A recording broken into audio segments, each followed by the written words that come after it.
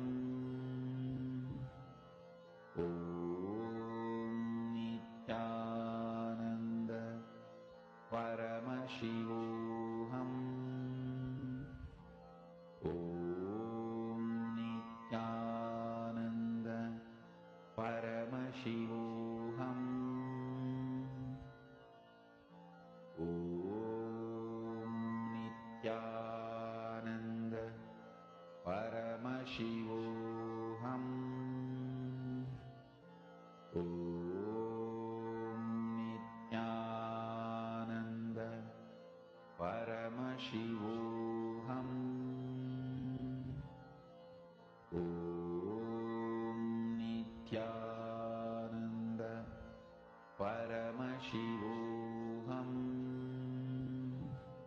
Om Nithyananda Paramashivoham. Om Nithyananda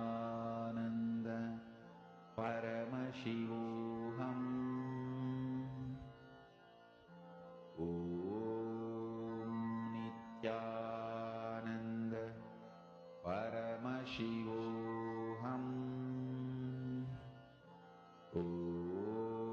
Om Nithyananda Paramashivoham. Om Nithyananda Paramashivoham. Om Nithyananda Paramashivoham. Om Nithyananda Paramashivoham. Om Nithyananda Connect more and more to Swamiji. See, just the darshan we all had received. It's so powerful. The initiation was so powerful. All of you will be able to see how the power manifestation happens. I request everyone, please sit and do the scanning. Who all are doing the scanning? Can each of you post who all are already doing with your partners? Please post.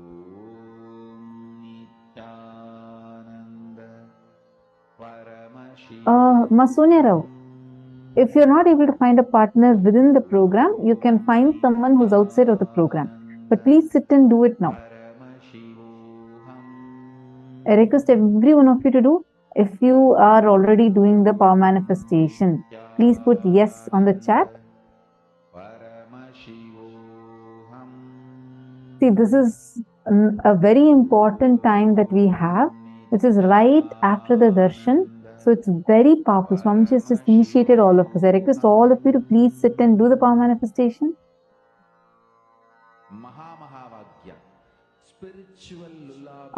Yes, Sanjay Oriya, you can cover fully. You can just make a small rectangle also. Like just one small rectangle filled with the Aushadha. That is where you will see. This Mahavagya Completed. Adamya Sharmaya, that's wonderful. So, what did you, were you able to manifest? Suprabhatam, wake up song for Paramashivam. And keep doing more rounds. Wake up in you. Who all were able to manifest? Just remember this one powerful cognition. This Mahavagya. All the serving Epitajaman, serving Epitakartas, I request all of you to do it. This is spiritual lullaby for Samadhi and Suprabhatam, wake up song for Paramashiva in me. For Paramashiva to manifest. With this one spiritual powerful cognition. Saint Denizaya. See, this is not, I read your message, your post is saying that Nirvikalpa Samadhi needs to happen in me first, only then that can manifest. Don't worry, listen. Who's manifesting? Are you the one who's manifesting? Or is it Swamiji who's manifesting through you? It is Swamiji, right? And the seed has already been sowed inside, during the darshan. So don't underestimate the power of it. Okay, you just sit. More and more you manifest the powers only. More and more clearly, intensely you would start. Are you understanding? See, it's basically you're trying to tune yourself more and more to the space of oneness. And it is from that oneness the powers manifest. That's the difference between Shaktis and Siddhis. What we are doing is, and you're connecting, you're saying, Swamiji, I'm just right now declaring oneness with you. You manifest through me. Swamiji will start manifesting through you. That is Shaktis. You've been initiated into Shaktis. So you don't need any effort from your side. Understand, all of you please listen. One of the biggest things human beings carry is a pattern that we all carry, a suffering we all carry is and all that. You feel it's just too much. Oh God, I've done so many things in my life, so many bad things I've done. This I had done. I have these many karmas, these many incompletions. Maybe others can do, but not me. Understand, even if you are the worst person, you're not. But even if you think you are,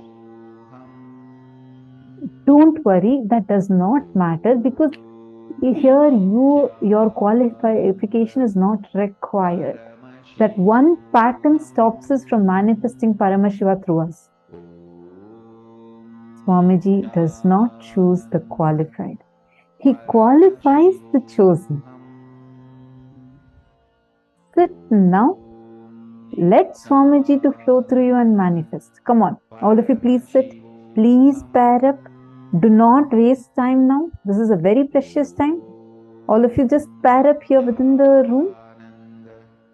And please do a round of power manifestation now. So in a few minutes, we are going to be entering into the next session. But please do not stop your power manifestation. I request you all to please continue the power manifestation even when we enter into the next session. Is this clear? I request everyone to do it. Sanjay Oriya, sit and do the power manifestation. First thing, drop your pain of not manifesting earlier. Understand?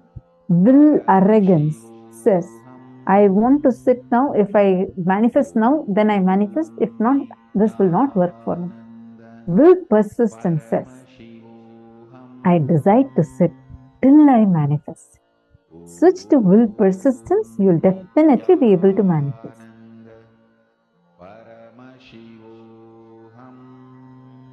Okay, sit now.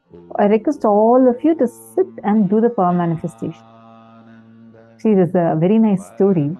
Once Narada, Devarishi Narada, he is traveling to Vaikuntha Loka to meet Mahavishnu. And on the way, as he is passing by, he notices sadhu sitting and meditating on Narayana, Parandama, Mahavishnu under a tree.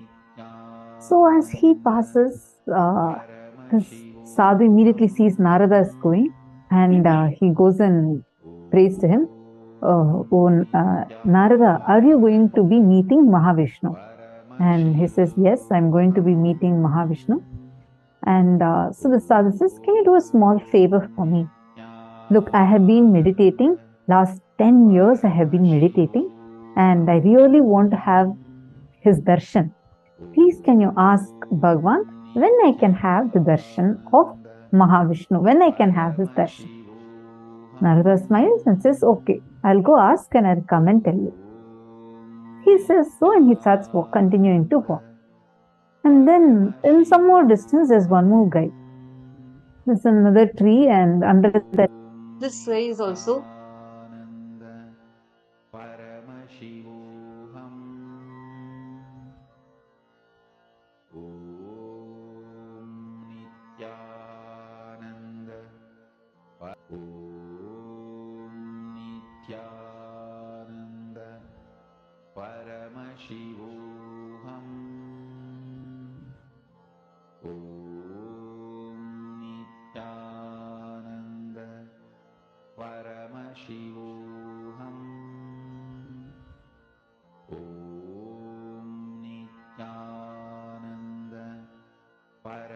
Paramashivoham. Om Nithyananda Paramashivoham. Om Nithyananda Paramashivoham. Om Nithyananda Paramashivoham. Om Nithyananda Paramashivoham. Om Nithyananda Paramashivoham. Sorry, so I was saying that how so this Narada is walking and he sees the second person. I think that's where I got cut off, right? So he sees another big tree and one more person who's right under the tree, and this guy is just singing and like dancing. And the moment he sees Narada, he runs and falls at Narada's feet. And then he says, "Oh Lord, are you going to meet Mahavishnu?" Narada smiles and says, "Yes." And he says, "Okay, can you do a small favor for me? Look, last 10 years I have been here singing kirtans and praying to my Bhagavan, Mahavishnu. I just request." So Narada goes, meets Mahavishnu and comes back. Again, he's on the way, and first he meets the sadhu who's sitting under the tree and meditating for 10 years. Then, moment the sadhu sees Narada, runs to Narada and asks, "Did you meet with Mahavishnu?" Then Narada says, "Yes, and I have a message for you from Vaikuntha." Sadhu is so happy. "Yes, what is the message?" Narada says, "I asked Bhagavan Mahavishnu. He told that you need to wait for 1 more year, and in 1 year you'll definitely have his darshan." This man, he says, "What do you mean? Last 10 years I have been sitting and meditating. What do you mean by coming and telling me I have to wait for 1 more year? I am not going to wait. Today, if he is not giving me darshan, just leave it. I don't even want the darshan. I am just frustrated at this whole thing. I am dropping all this." And he just gets up and goes in. And Narada goes, he meets a second person. That fellow is still jumping and dancing and singing. The moment he sees Narada, he is also delighted. He runs and comes. Then Narada, he says, he asks, "Did Bhagavan tell anything?" And then Narada says, "Yes. He told that you need to wait for as many births as there are the number of leaves that are there in this tree." It's a huge tree with so many leaves.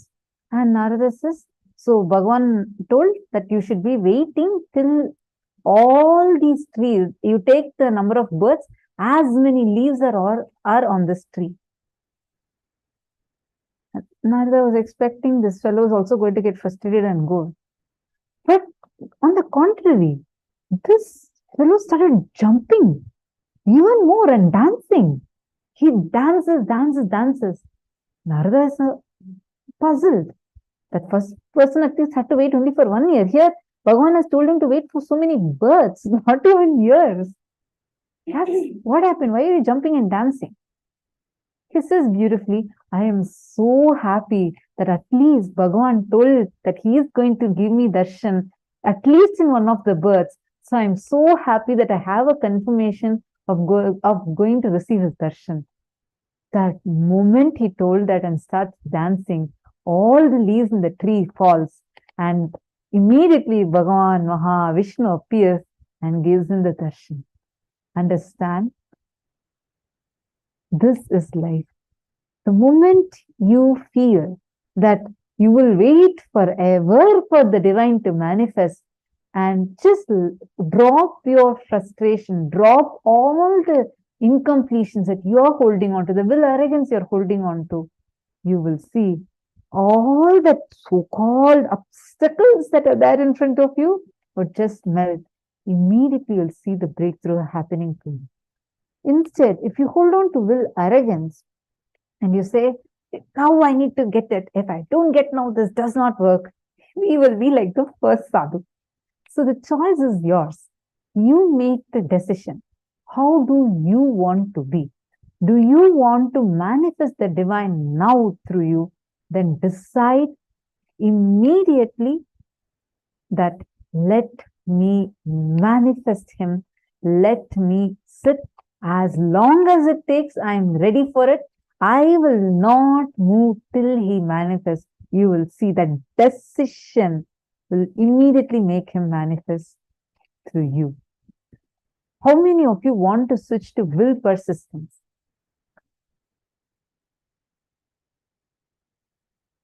Just choose from now to sit in that will persistence and do the power manifestation.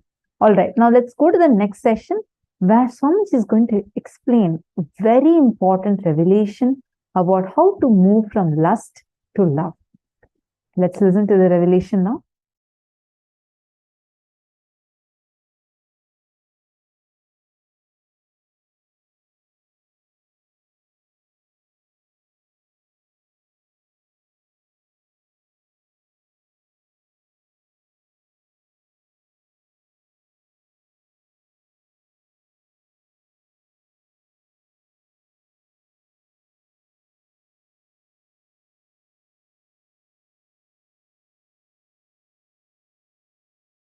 Shallow breath is lust, deep breath is love. That's it.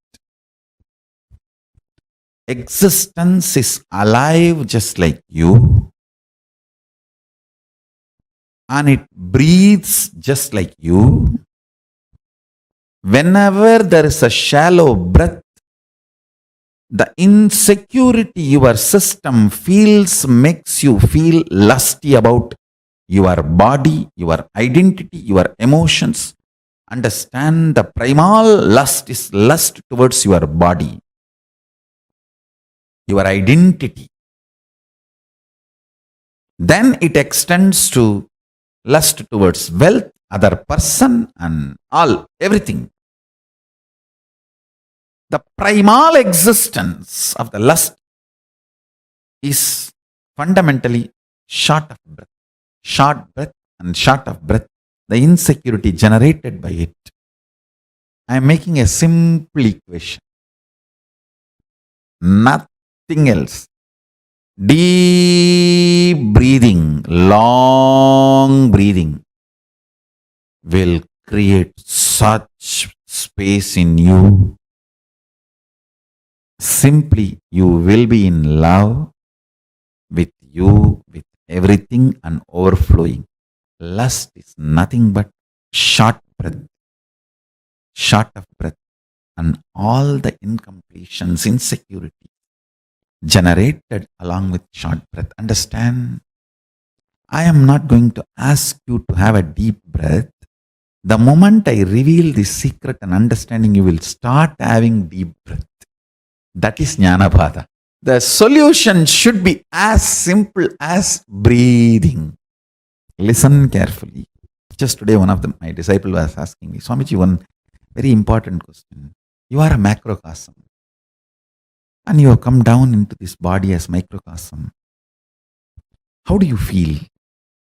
I said, precisely, I feel I am a macrocosm because I have not come down. I have reflected myself into this body and woken up, started operating this system, not shrunk into this system.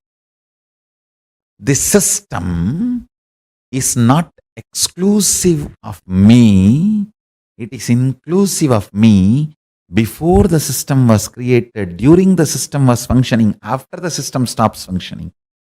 Throughout, this was inclusive of me. That's all. That's all is the difference between lust to love. If you feel the system alone is you, You exclude everything else. The exclusivity. You feel only the system is you. The body is you. Or your identity is you. That's lust. Short of breath. Short breath. Insecurity generated by it. All that comes. Yogi is a person who breathes with cosmos. That's all. Yogi is a person who breathes with cosmos. That's all. With love. It's not something you need to do. Even if you remember and the moment you understand, oh God, automatically it starts happening. Jnanapada. Knowledge is solution. Fundamentally, with your shrunk, suffocated identity, short of breath and short breath, the kind of the insecurity it generates, the reaction of possessing is manifested by you. Understand? The insecurity invokes the powerless response of possessing. The possessiveness is powerless cognition. Comes as a response reaction. It's a breath which gets first attacked. Understand? Deep breathing. Decide to breathe with the ocean, hills, life, river, tree, everything around you. Decide to breathe with Chandra and Surya. Decide to breathe with the whole existence. You'll be in love forever. I don't want to get into the nitty-gritties of do's and don'ts related to lust and love. Oh, if you marry this many times, lust can be transformed into love. If you don't marry at all, your lust can be transformed into love. I am not getting into any of that.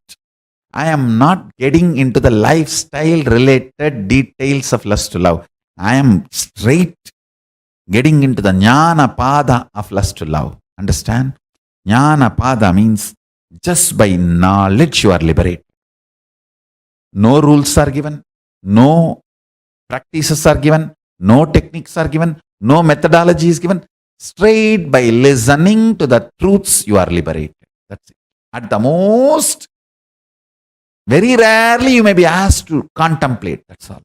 During the Shravana, you are little disturbed, then manana is requested. Means the contemplation. That's all, nothing more. The whole satsang is 2 lines. Short breath is lust. Deep breath, long breathing is love. That's all. When you breathe with cosmos, you are love and you radiate love. Whatever toxification you have accumulated, whatever patterns you have gathered, whatever difficulties, incompletions you may have, understand? Your patterns are not the real problem. You operating them again and again is the real problem. With a deep breathing with cosmos, with a long breath, operation of the patterns will be destroyed. Operation of the patterns will be destroyed. Understand this truth.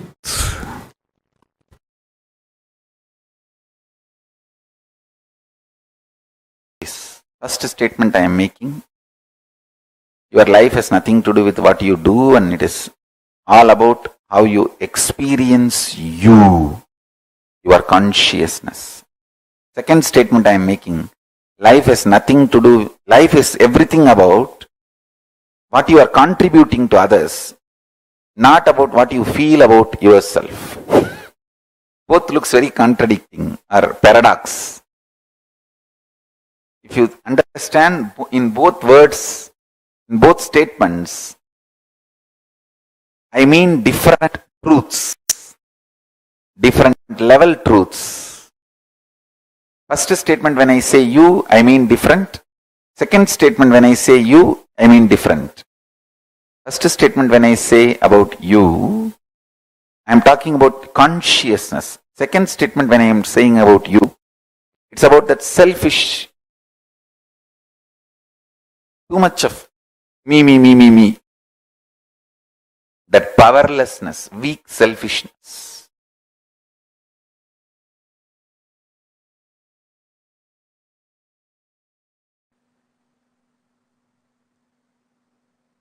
In the level of consciousness,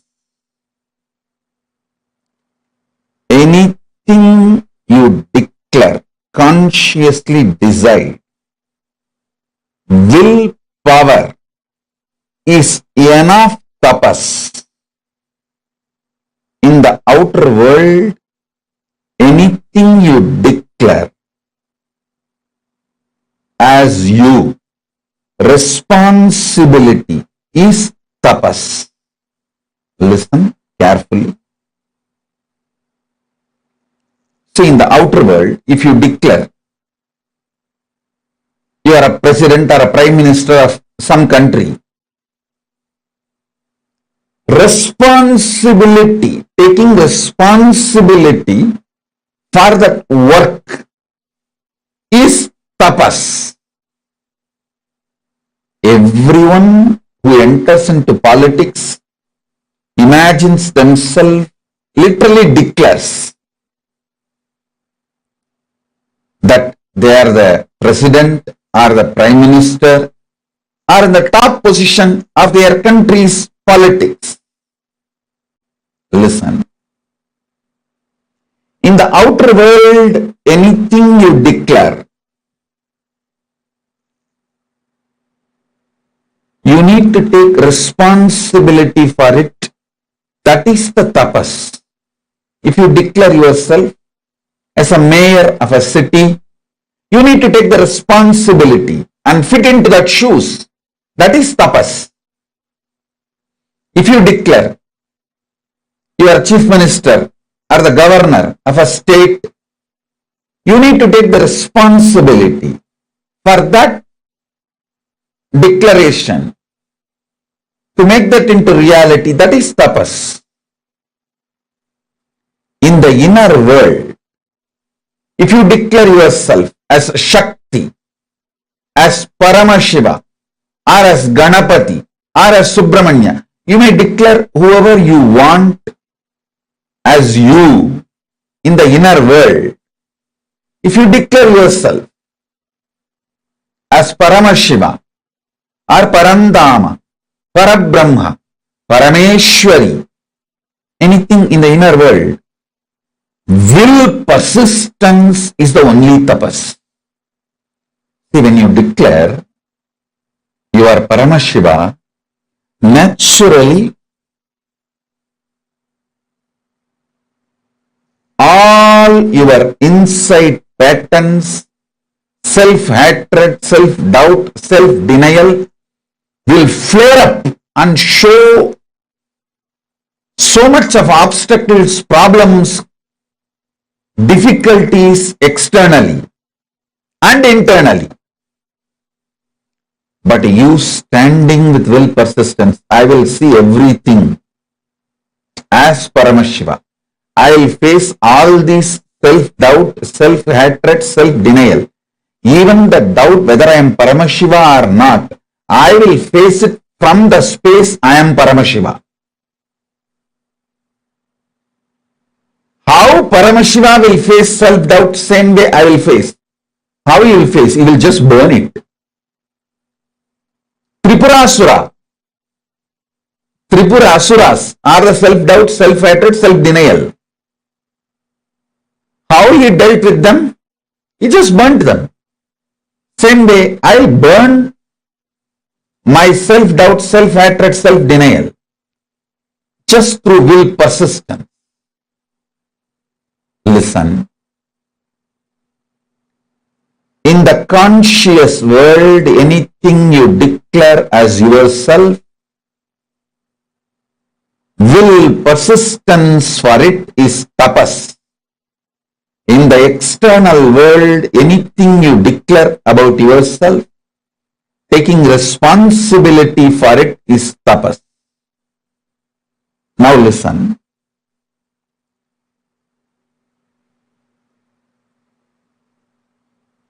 Ardhanarishwara is the pure conscious manifestation of Paramashiva. If you declare you are Ardhanarishwara, just have will persistence as tapas, you will manifest Ardhanarishwara. I tell you, manifesting Ardhanarishwara is the ultimate sexual fulfillment. Neither womanizers nor nymphomaniacs taste even the glimpse of what is Ardhanarishwara. Listen. Womanizers use women more like scratching for itching. Actually, if you want to kill a monkey, you don't need to do anything big.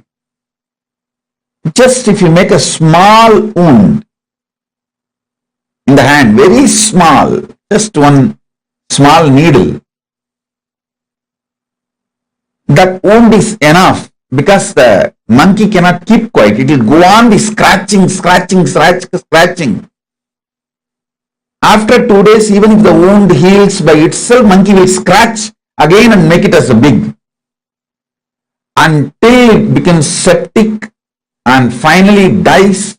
The monkey will not allow it to get healed. A small wound is enough for the monkey to kill itself because of that itching and scratching. Is a natural animalistic pattern. Listen. The sex of the womanizers is exactly the animals itching and scratching. You will not find any love, any romance, any consciousness involved in it.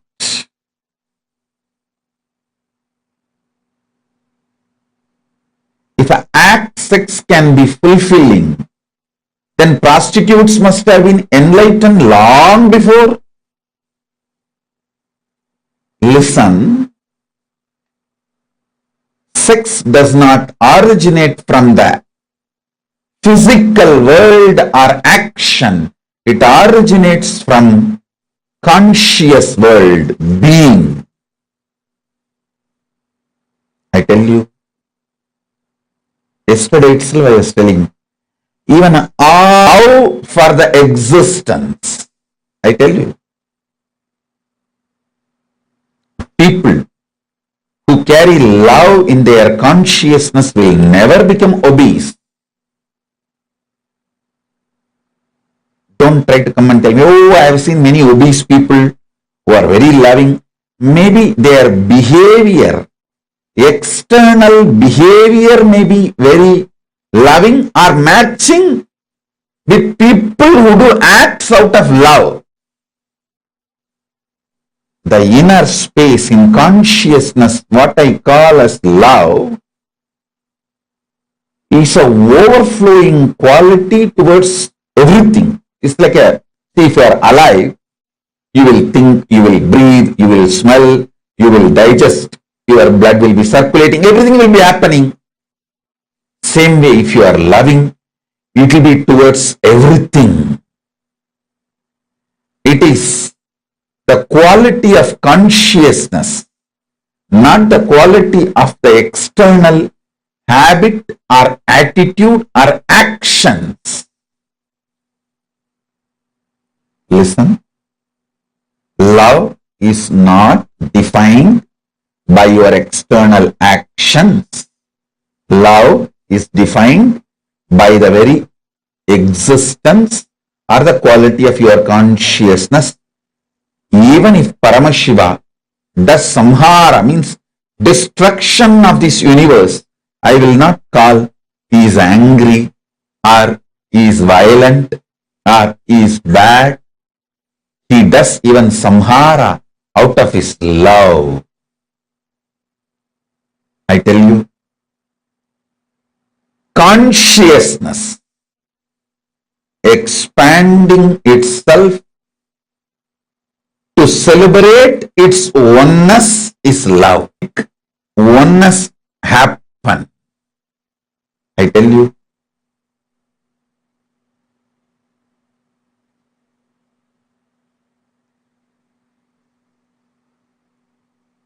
nothing is inauspicious if you understand love. Everything is inauspicious if you don't understand love. Sex is the amazing expression of that love to make another one body into oneness with you and you with that body. Listen. When your consciousness moves towards food out of love, it wants to make that food as part of itself, means oneness. Give the oneness experience to that food.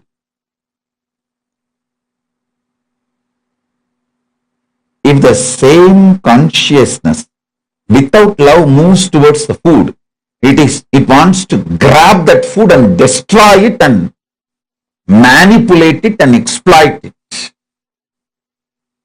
Food lovers never become obese or diseased or ill. Food manipulators become ill, diseased. How many of you understand what I am talking? Food lovers never become obese. Food lovers never get disease. Food lovers never get any illness related to food patterns, food habits, and food eating style. It is food manipulators. People who rape food, understand this word. People who rape food due to food pornography. I'll coin a new word, pornography. What is food pornography? Too much of advertisement about the food using colors and arrangements. People who are triggered by the food pornography and rape food get diseases related to eating patterns and food.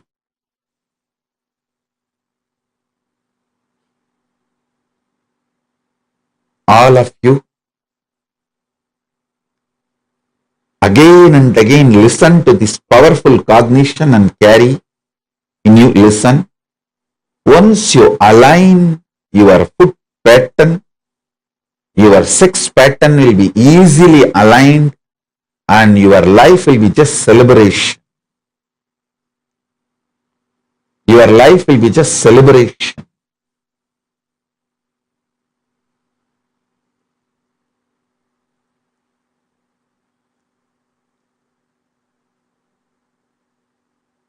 So listen carefully,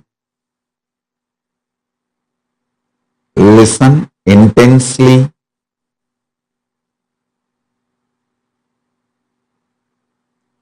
digest this truth. You loving food is not wrong. You manipulating food and raping the food is wrong. Understand?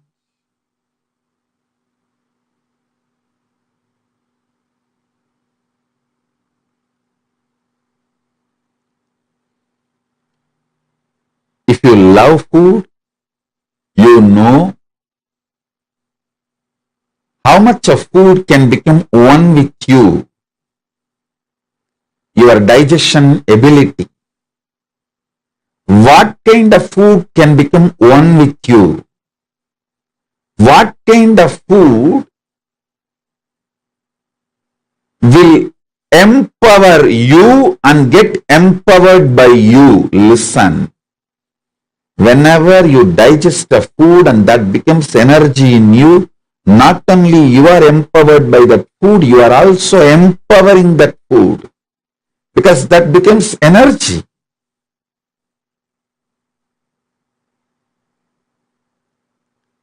Whenever there is a problem due to food inside you,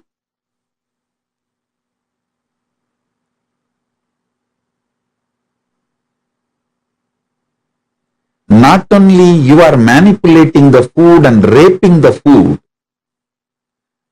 also gets incomplete with you because it has not fulfilled the purpose for which it happened. Right eating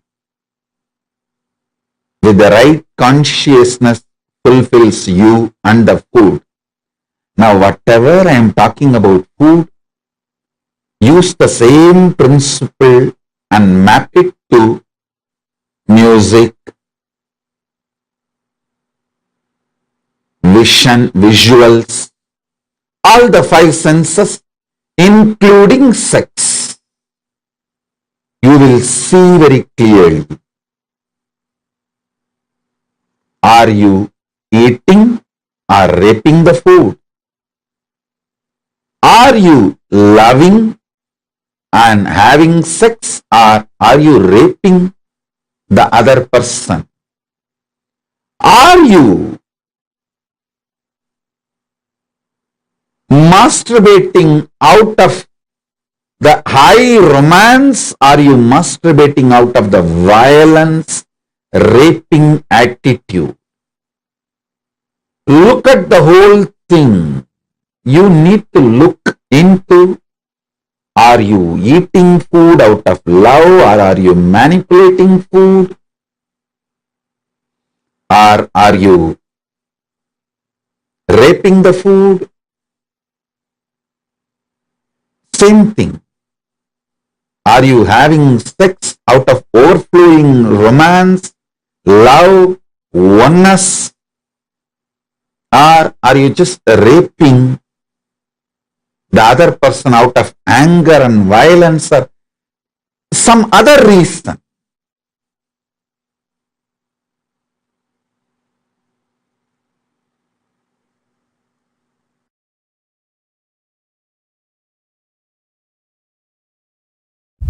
Understand?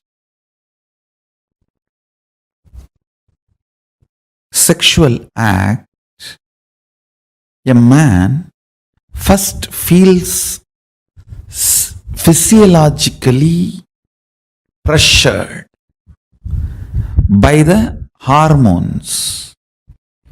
So physiology sends the signals to body, physical structure.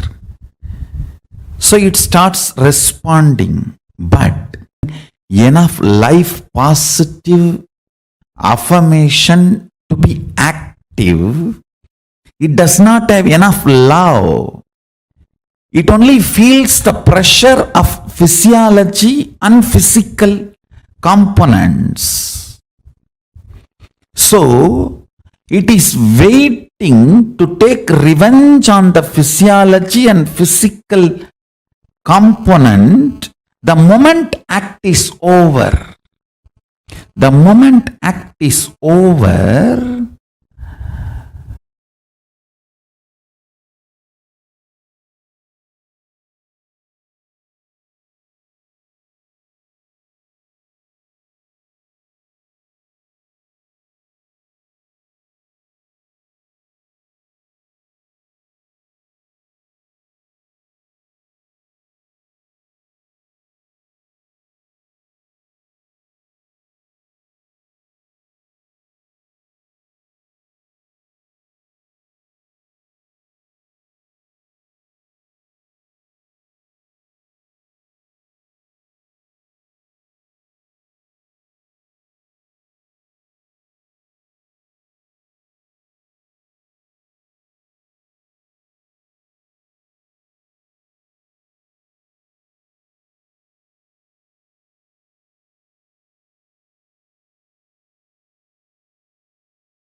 building you, manifesting you, like how from mud the pot is made. Same way, I'll teach you the science of using consciousness and manifest your life. Simple 3 instruction. Listen. I'll explain the logic, science behind the instructions next. First listen. The root chakra, Mooladhara,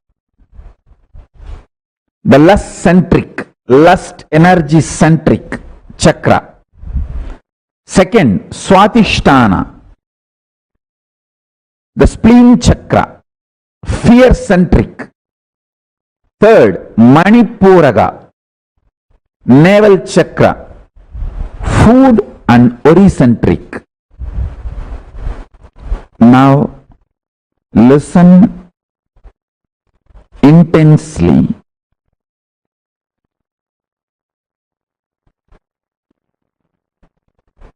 In the lust center, there is no difference between your visualization and actual action. The actual actions impact and your visualizations impact on your life. If you see, the actual actions of your lust may have only the legal implications externally. Other than that, other than the legal implication, whether it's a legitimate wife or illegitimate or gay or lesbian, other than the legal, socio-legal component of the sexual act, the act or the mental action, please understand, words, very raw, your fantasy, your pornography, your masturbation, all this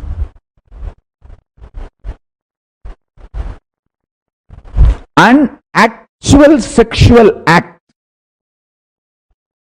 this too, if you see all the mind related sexual actions, body related actions, other than the legal implication, there is no difference, there is no second difference on the consciousness between these two. Let me put it more and more straight, because I am talking to the large open audience. My words need to be very clearly spelled out. Listen.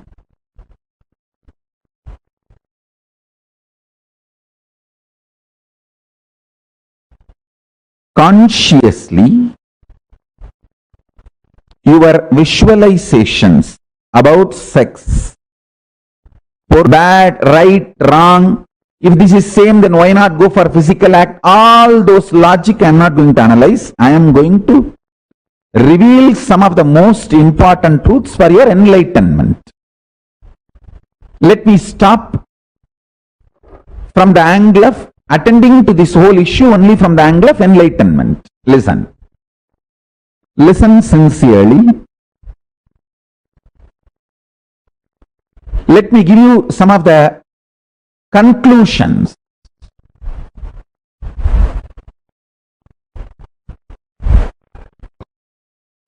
Let me give you some of the conclusions so you will understand the logic. First,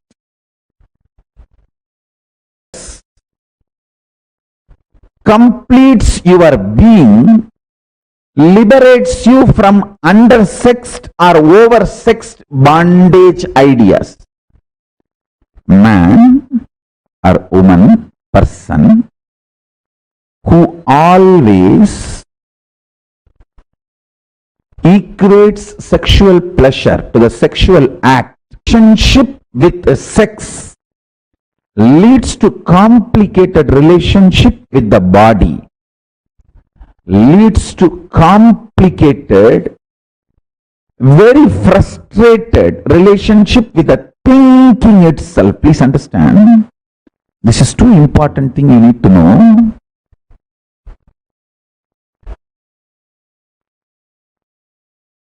You need to know the conclusion I wanted to give, and powerful cognitions you need to carry, both. The conclusion I wanted to give, listen carefully. Your conscious expression, manifestation of lust, sex, sexual acts, fantasies, pornographic manifestations, your wild perversions, everything. If you sit and chew them consciously, not mentally, there is a difference between mentally and consciously. And forced, there will not be any conscious involvement, freedom or participation. More like a, you have to sneeze. Listen carefully. Mind binds, consciousness liberates. Formula, basic sutra. Mana is bandha, chit is moksha, mind is bondage. Anything done mentally leads to obsession and obsessive compulsive behavior.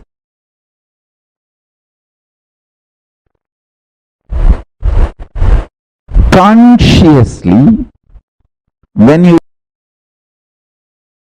engage with your fantasies, desires, sex related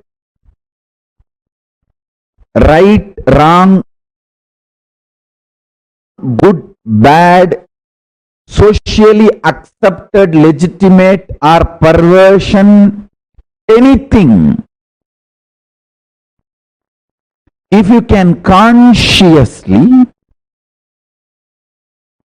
use your visualization and get involved, you will be liberated without need for the physical act, from the feeling of undersexed or oversexed, denied or exploited, all the incompletions, frustrations related to sex. All human beings feel, whether they are having legitimate marriage relationship or outside marriage relationships, whatever may be, irrespective of age, gender, orientations, choices, everybody feels either undersexed or oversexed, either deprived or exploited. It's like a cycle. The fundamental root cause is sex remains as obsession, compulsion. The act does not have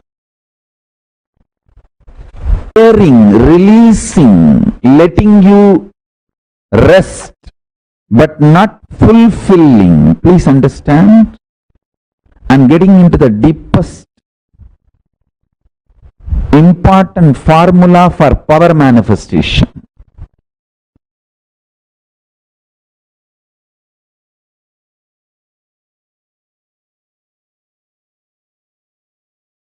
All the 5 perceptions you carry about sex, all the 7 perceptions you carry about death.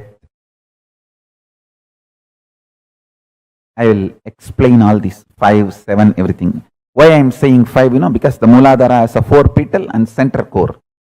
That's why 5. Mooladhara is the chakra, the sex chakra. Swadhisthana carries 7. It's actually the 7 perceptions of death,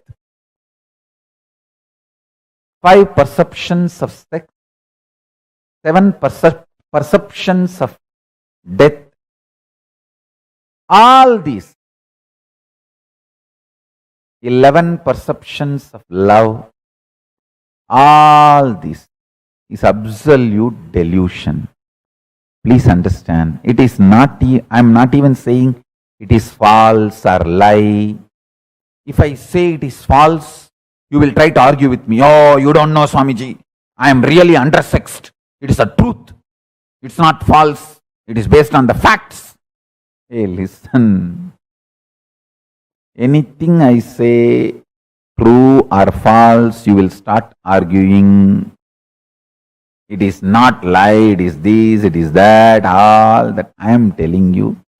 This very fundamental foundation perception is delusion, I tell you.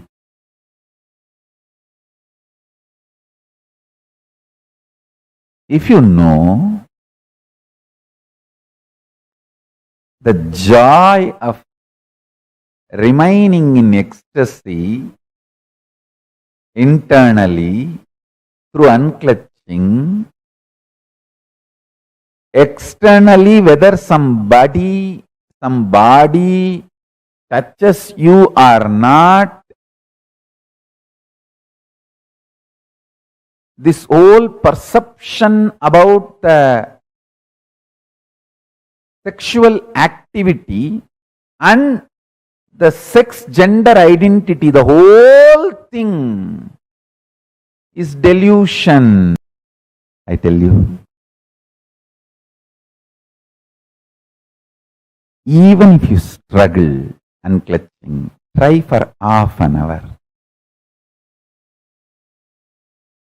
Your internal hormones, chemicals, as I was describing the other day, chemistry of your biology is mind. The chemistry of your biology will be aligned to the alchemistry of Paramashiva through unclutching. Unclutching is the best catalyst agent to make the chemistry of your biology align to the alchemistry of Paramashiva.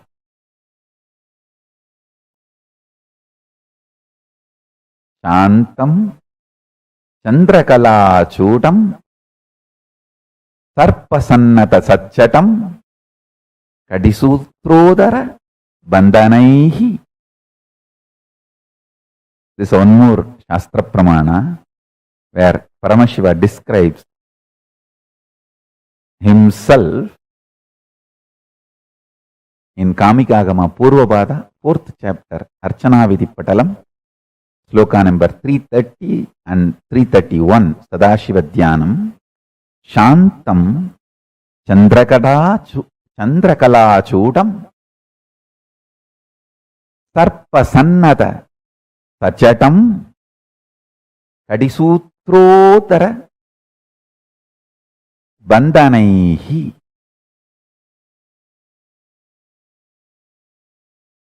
I'll read out the translation. Satchatam means Paramashiva as Chatas. Udarabandham. Udarabandhanam means the ornament tied on the abdomen stomach, means the abdomen of Paramashiva is tied. not having belly. Paramashiva is having a controlled, strong stomach.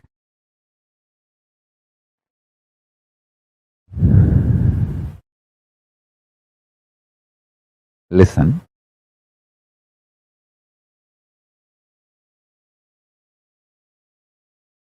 Whatever I am trying to convey today through this satsang,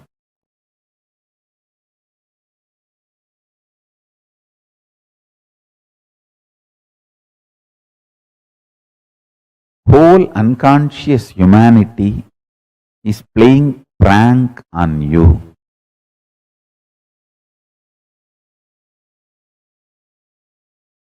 Don't get pranked. Concepts and definitions of gender, gender related issues. If you take it as a joke, great. But if you seriously record them in your muscle memory and biomemory and keep them inside your cognition, made to believe certain concepts of masculine, certain concepts of being a male by the society, the kind of attention that muscle memory, biomemory goes through, the kind of a suppression it goes through, the kind of expectation it has about the other gender, the kind of incompletion it suffers and craves for. The thing is,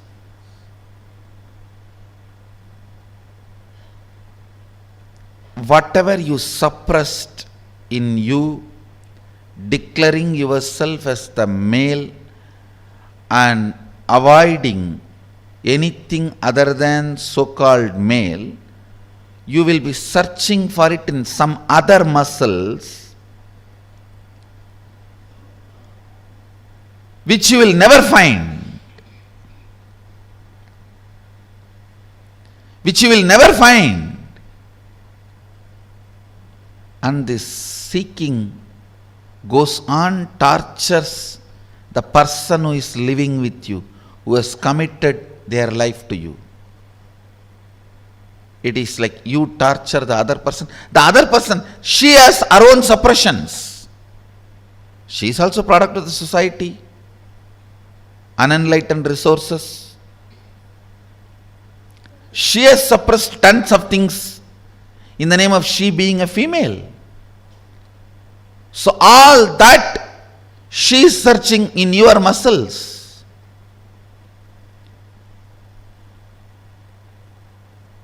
It's like in Indian villages, this early morning hen will come out with chicken and start searching all the dustbins for food. Searching.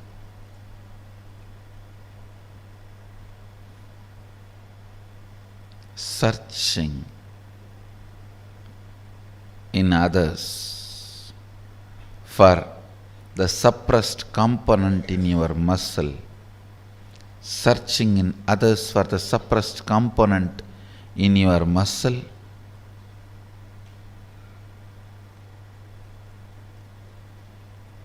is the most frustrating thing that can happen to anybody in life.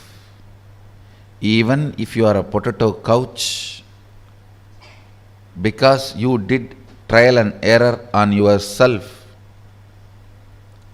it's easy to get you out of it.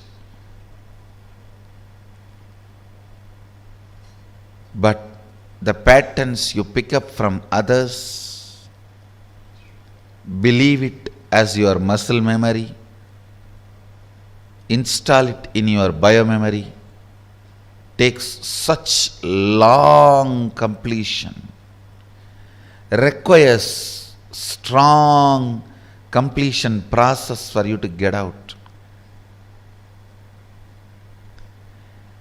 again and again it triggers violence, dissatisfaction, incompletion, resistance, a wrong principles of sex. Understand this word, wrong principles of sex. Earlier in India, men used to wear only the dhoti and maybe one small angavastram. Slowly, the exposed upper body started getting associated with the idea of sex. Then they will have to cover. Then now even the exposed shoulders gets associated with the idea of sex. I don't know when the exposed eyes and the nose are going to get associated with the idea of sex. And then you have to wear complete covering.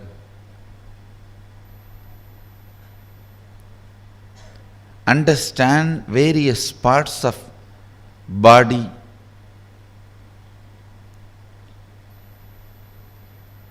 triggering various ideas, concepts, patterns in your system shows how the society is going lower and lower level, and our common agreements are sinking deeper and deeper and stinking. Our common understandings do matter. Our common understandings do matter because knowingly or unknowingly, even if you understand the higher principles, in your day-to-day life you are forced to live the common understandings.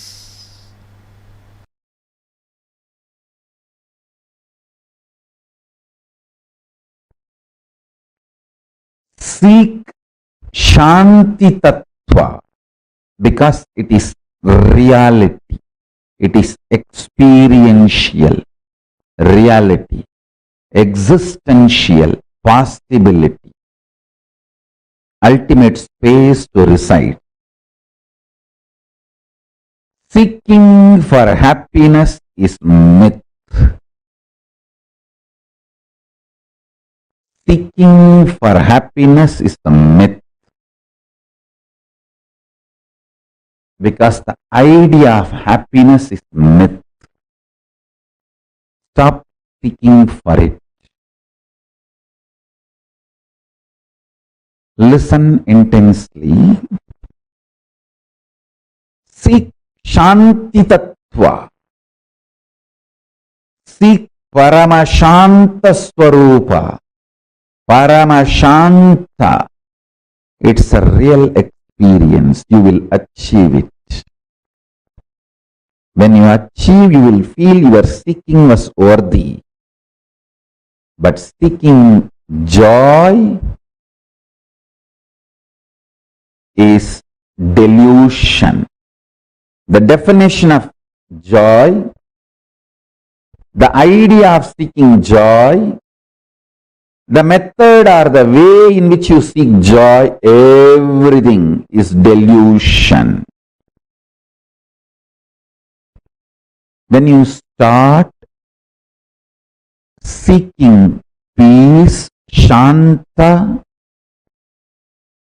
your visualization capacity mixes, merges, becomes one with your consciousness. Your consciousness becomes one with Paramashiva's superconsciousness. Your Sankalpa will become Shiva Sankalpa. Your will become Shiva's will. Listen.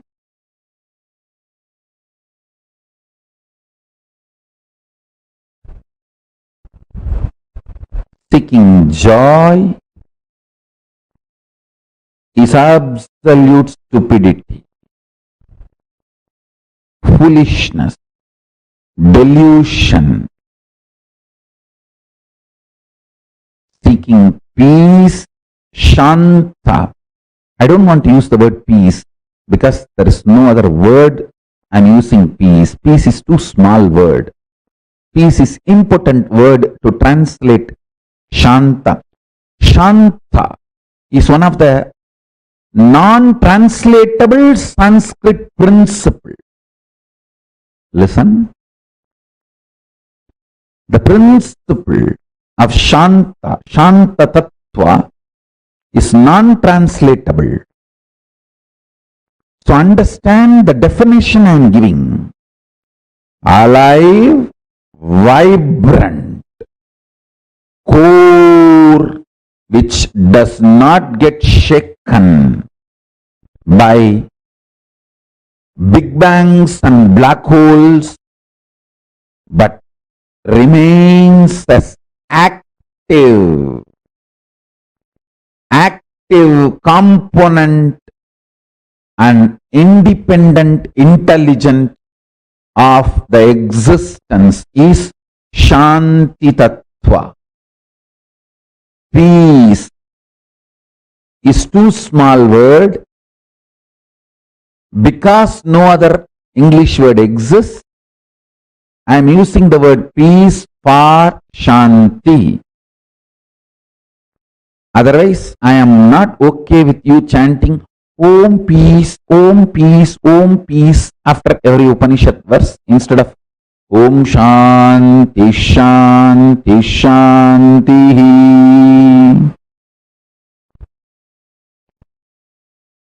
No, Om peace, Om peace, Om peace. No.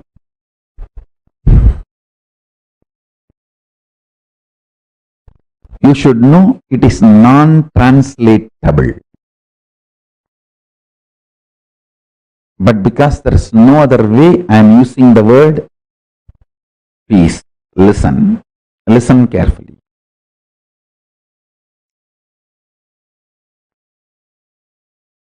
Start your capacity to become energetic, your capacity to be alive, all this will merge into your consciousness and Paramashiva's space.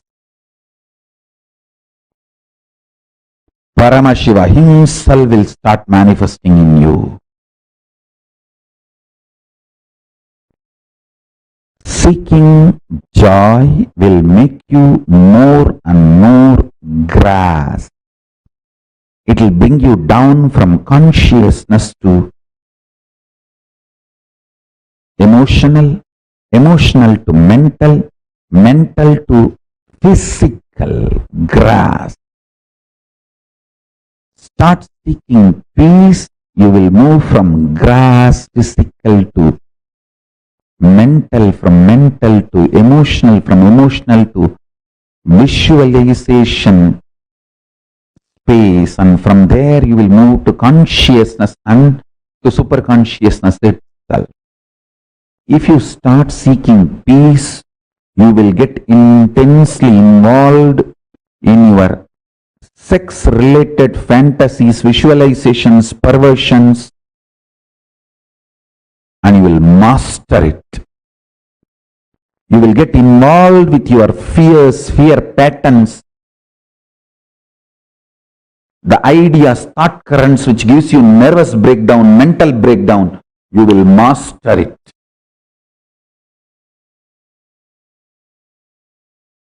You will get involved with your unconscious food patterns.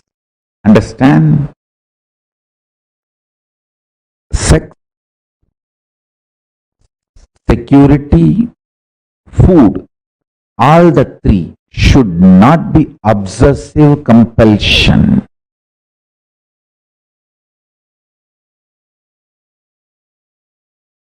When these three are obsessive compulsion, you are a slave.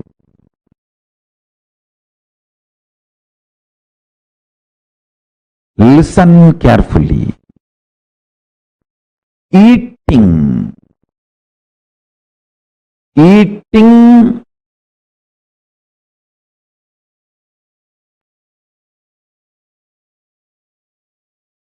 for the sake of joy will create more and more bondage.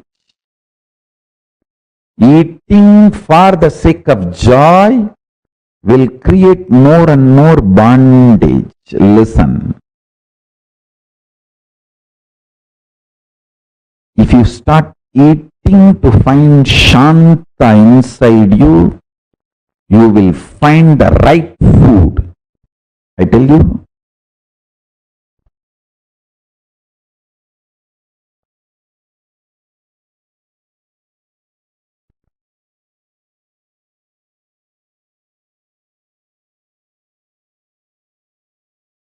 In every level, apply this principle which I am talking. Personal,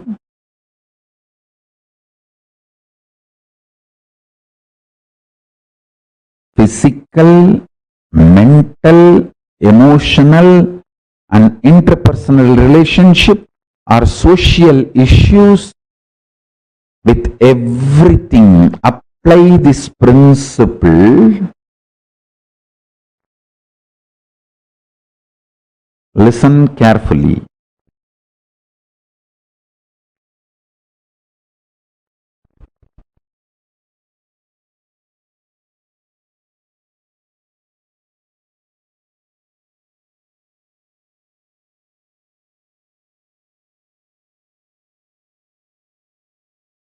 Whenever I give an example to explain a principle, just don't hold on to the example. Example, I map it into one small problem, but use that principle in everything you face in the life. In everything you face in the life. In everything in your life, seek Shanta. You will achieve it. Not joy. People who seek joy feel whole life is a struggle. Life will be struggle as long as you feel you want to get out of it. Now your life is a struggle. At one point, everything will become peaceful. You will be out of it. Everything will be joyful. Listen carefully. People who seek joy feel always life is filled with conflicts. People who seek peace realize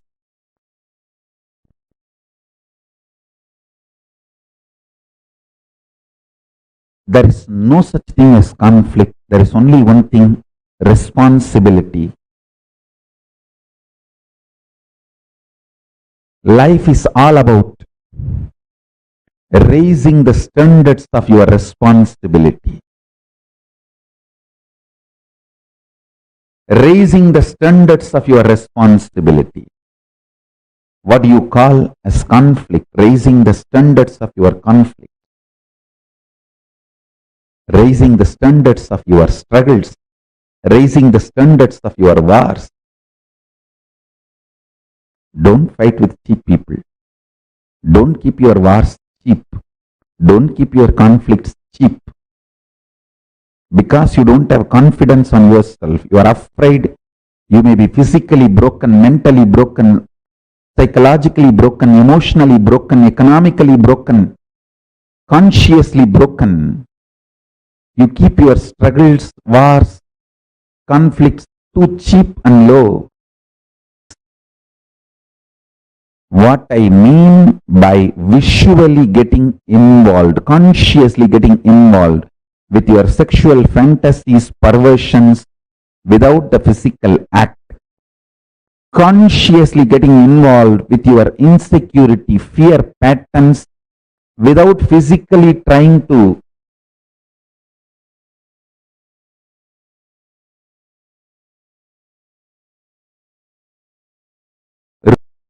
raise your so-called securities.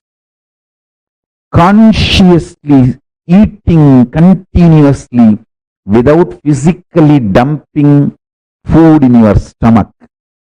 What I mean by this three conscious involvement and what I mean by tasting Paramashanta Swarupa, what I mean by the word when your struggles are cheap, you are cheap. When your struggles are high, you are high.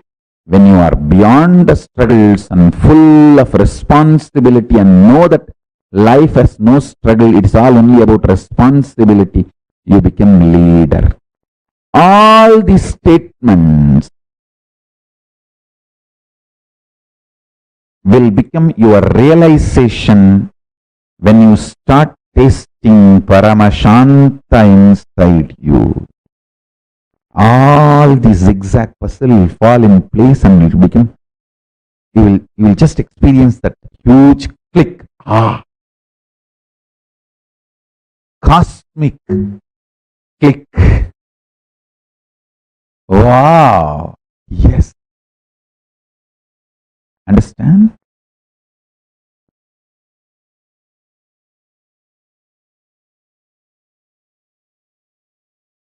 I am not here to teach you the Shakti Pada. Actually, to give you my smile, to love you. My love, my initiation will teach you. Your bhakti is your internet connection. My love for you is my internet connection. My uplink connection is my love for you. Your download connection is your bhakti for me. The connection actually happening is Shakti Pada, initiation. I am here just to love you. My love will teach you. I am here just to initiate you. My initiation will teach you. I am not here to teach you. I am here to love you. Every morning I am here just to say, I love you guys. How are you? Doing well? Why you did not shave? Why there is no vibhuti in the face? Why did you put the round kumkum? Why can't you put the Trinetra Tilak? I am here just for that.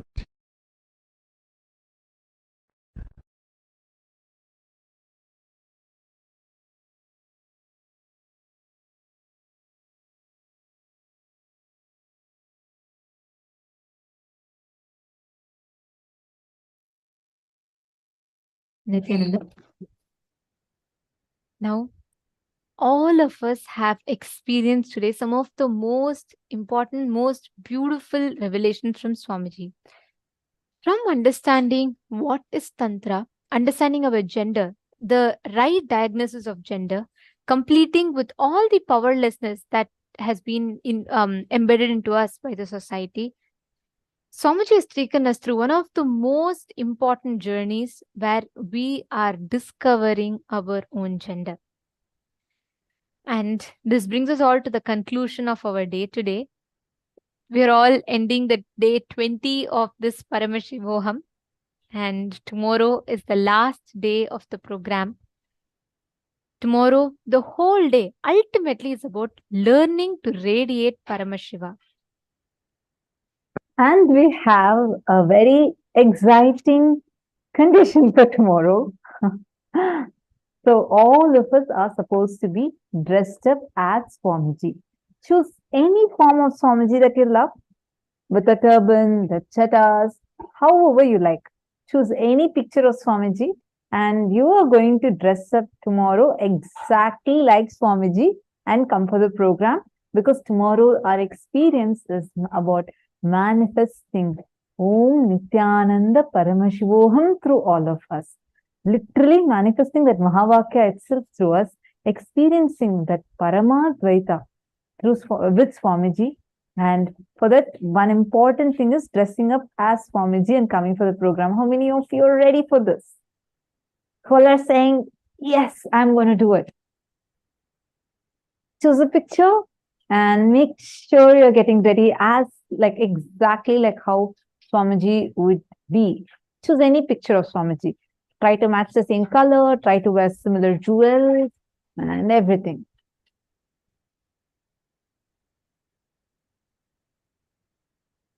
Shri Nitya Krishna Priya has asked a question. What does it mean to let go of the energy of contemplation, not of physical contact? Just so understand. Sorry, I'm not really getting your question. Energy of contemplation, I'm not really understanding that. Could you reword it and send it again? And actually, we are too beyond the program time. If I request, if you could please ask the same question tomorrow, definitely we'll answer, and maybe you could just reword it and we'll definitely answer your question. Okay, I'm so sorry. It's time to end and to disrupt the other people also. So, and tomorrow, make sure all of you getting dressed as Swamiji. Okay, and let's meet tomorrow. And today's gifts are going to be sent via email to all of you. Please make sure you are getting today's gifts. And if any of you are not getting your gifts, please put your email IDs in the chat. We would make sure it's being sent to you. Today, we have a lot of ebooks that Swamiji himself has chosen as gifts for all of you. So get ready to receive it. Now with this, thank you so much for joining. Let's meet again tomorrow, the last day of the program. Let's now offer our gratitude to Swamiji for giving all of us such an amazing experience today. And let's conclude the day with the Purna Mantra. Om Purnamada Purnamidam Purnat Purnamudachyate Purnasya Purnamadaya Purnameva Vasishyate. Om Shanti Shanti Shanti Hari Om Tat Sat Sarvam Bhagavat Shri Nithyananda Paramashiva Paduka Arpanamastu. Om Nithyanandam. Thank you all, Nithyanandam. Nithyanandam.